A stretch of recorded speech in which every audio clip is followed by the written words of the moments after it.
নারীদের সম্পর্কে একটা গুরুত্বপূর্ণ তথ্য কি জানেন? যে আপনি তাকে যা বলবেন সে আস্তে আস্তে তাই হতে থাকবে। কি বিশ্বাস হচ্ছে না? এই যেমন ধরেন আপনি তাকে বললেন যে তুমি দেখতে কিন্তু ভারী মিষ্টি, তখন সে পরিপাটি হয়ে নিজেকে আরো গুছিয়ে রাখা শুরু করবে।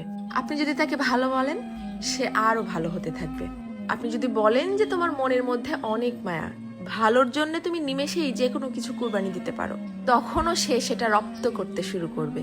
কিন্তু যখনই আপনি তার খুঁত ধরা শুরু করবেন, তার ছোট ছোট ভুলগুলোকে বড় বানিয়ে তাকে সবার সামনে অপমান করে ছোট করবেন, সে এটা পারে না, সে ওটা করে না, সে একজন বেয়াদব, সে একজন অসভ্য, মুখে মুখে তর্ক করে, সে একজন মারাত্মক রাগী তেজি জিদ্দি মহিলা, এ ধরনের কথাগুলো যখন তাকে কষ্ট দিয়ে বলবেন, সে কিন্তু আস্তে আস্তে তাই হতে থাকবে। কারণ তখন সে ইতোমধ্যেই জেনে গেছে যে আমার আর ভালো কিছু প্রকাশ করার মতো কিছু নেই। সবার সামনে যেহেতু আমি খারাপ হয়েই গেছি, তো আরো খারাপ হয়ে যাই, তখন আর সে কোনোভাবেই কারোর সামনে নিজেকে সঠিক প্রমাণ করার প্রয়োজনীয়তা অনুভব করবে না। সে ধরেই নিবে যে কেউ আমাকে ভালো বললে ভালো, আর না বললে আরো ভালো। কে বুঝলো বা বুঝলো না এটা নিয়ে আর মাথায় ঘামাবে না। এটুকু তার ঠিকই বোধগম্য হয়ে যাবে যে আমি সবাইকে সম্মান দেখিয়ে লাইনের পেছনেই দাঁড়াই অথবা সামনে, সব অবস্থাতেই আমি খারাপ।